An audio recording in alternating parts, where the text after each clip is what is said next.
एक गलती ना होती तो बच जाती सभी की जिंदगी, नहीं क्रैश होता प्लेन क्रैश होने से पहले पायलट ने भेजा था मैसेज। 600 एक्सीडेंट, 9000 लोगों की मौत, बोइंग के विमानों में आखिर क्यों होते हैं इतने हादसे? आसमान में उड़ान भर चुका था विमान, फिर कैसे आ गया जमीन पर? कौन सी गलती पड़ गई भारी?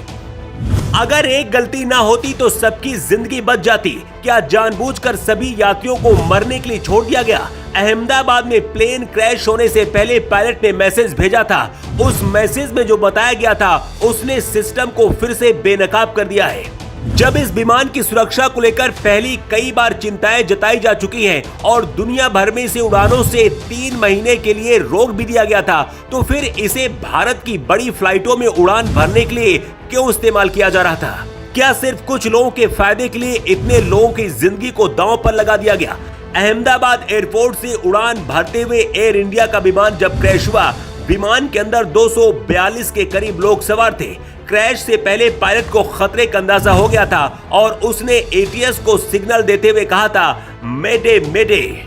किसी भी फ्लाइट में मेडे कॉल एक इमरजेंसी मैसेज होता है जो पायलट उस वक्त देता है जब विमान किसी गंभीर संकट में हो या फिर यात्रियों या फिर क्रू की जान खतरे में होती है। जैसे विमान का इंजन फेल हो जाना, विमान में आग लग जाए, हवा में टकराने का खतरा हो या फिर हाईजैक हो जाए प्लेन, तो ऐसी स्थिति में पायलट ये सिग्नल एटीएस को भेजता है। लेकिन एटीएस सिग्नल मिलने के बाद भी कोई मदद नहीं कर पाया। विमान अहमदाबाद से लंदन जा रहा था और अहमदाबाद एयरपोर्ट से टेक ऑफ करने से कुछ देर बाद मेघानी नगर के पास क्रैश हो गया। एयरपोर्ट से मेघानी नगर की दूरी 15 किलोमीटर के करीब है। इस विमान में गुजरात के पूर्व मुख्यमंत्री विजय रूपानी भी सवार थे। एयर इंडिया का ये प्लेन डॉक्टरों के हॉस्टल पर जा गिरा और फंस गया। तस्वीर में भी आप इसे देख सकते हैं कि कैसे अस्पताल की बिल्डिंग में ये प्लेन फंसा हुआ है। सिर्फ 8 मिनट के अंदर प्लेन कैसे राख में बदल गया, उसकी पूरी कहानी पहले आपको बताते हैं। ये air India Boeing 787 dream liner विमान बड़ा एयरक्राफ्ट है। बताया जा रहा है कि 11 साल पुराना एयरक्राफ्ट है। दोपहर 1:30 पर टेक ऑफ से पहले रनवे के बीच में था। सैटेलाइट इमेज देखने के बाद पता चलता है कि 1:38 पर यह प्लेन रनवे के आखिरी हिस्से पर था। प्लेन टेक ऑफ कर चुका था। प्लेन एयरपोर्ट से करीब 400 फीट ऊपर तक उड़ा। करीब 8 मिनट तक प्लेन का सिग्नल एक्टिव रहा और 1:40 पर प्लेन क्रैश हो गया। एयर इंडिया का जो विमान क्रैश हुआ है 2020 से 2022 के बीच बोइंग 787-8 की मैन्युफैक्चरिंग क्वालिटी पर सवाल उठ चुके हैं। विमान की चौड़ी बॉडी को कई हिस्सों में बनाकर जोड़ा जाता है। इस दौरान रिपोर्ट्स में खुलासा हुआ कि कुछ विमानों में बॉडी के जोड़ ढीले हैं, उनके पैनल्स के बीच गैप रह गए थे और कार्बन फाइबर हिस्से ठीक से फिट नहीं हुए थे। इसके बाद FAA को भी कई बार दखल देना पड़ा और बोइंग को अस्थायी रूप से डिलीवरी रोकनी पड़ी थी।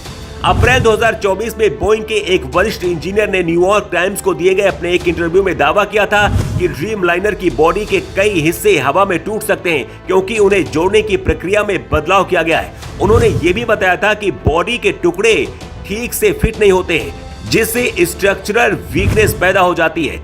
हालांकि बोइंग ने पहले इस दावे को तो स्वीकार कर लिया था, लेकिन बाद में इसे खारिज कर दिया था और विमान को पूरी तरह से सुरक्षित बता दिया था। ड्रीम लाइनर 787-8 में पारंपरिक हाइड्रोजन सिस्टम की बजाय इलेक्ट्रिक मोटर्स का अधिक उपयोग किया गया है, जिससे इलेक्ट्रिकल फेल्योर, सॉफ्टवेयर गड़बड़ियां, विंडशील्ड में दरार, इंजन फेल्योर और फ्यूल लीक जैसी घटनाएं सामने आई हैं। 2024 में जापान की ANA एयरलाइंस की एक फ्लाइट में हाइड्रोजन ऑयल लीक हुआ था, जिससे विमान को रनवे पर रोकना पड़ा था। अहमदाबाद हादसे से पहले सरकारी आंकड़ों के अनुसार बोइंग विमान दुनिया भर में लगभग 6000 दुर्घटनाओं और घटनाओं में शामिल रहे। इनमें से 415 घातक थी और 9000 से अधिक लोगों की मौत हो चुकी है। दुनिया भर में फ्लाइट वाले हजारों यात्री विमानों में से कम 4000 से ज्यादा विमान बोइंग 737-800 है। अहमदाबाद में प्लेन क्रैश क्यों हुआ, इसके लिए अंदाजा लगाया जा रहा है फिलहाल कि लैंडिंग गियर ठीक से शायद बंद नहीं हुआ होगा, क्योंकि एक पहिया एक बिल्डिंग में फंसा दिख रहा है, जिसका मतलब है कि प्लेन में बैलेंस प्रॉब्लम की वजह से हादसा हुआ होगा। असली वजह पूरी रिपोर्ट आने के बाद पता चलेगी, लेकिन इस हादसे में 100 से ज्यादा लोगों के मारे जाने की आशंका जताई जा रही है। विमान ज्यादा ऊंचाई पर नहीं था, लेकिन इसके बाद भी अगर पायलट के मदद मांगने पर वक्त रहते एटीसी मदद कर पाता तो शायद कुछ लोगों की जिंदगी बच सकती थी। वैसे इस हादसे के लिए आप किसे जिम्मेदार मानते हैं? कमेंट बॉक्स पर लिखकर जरूर बताएं।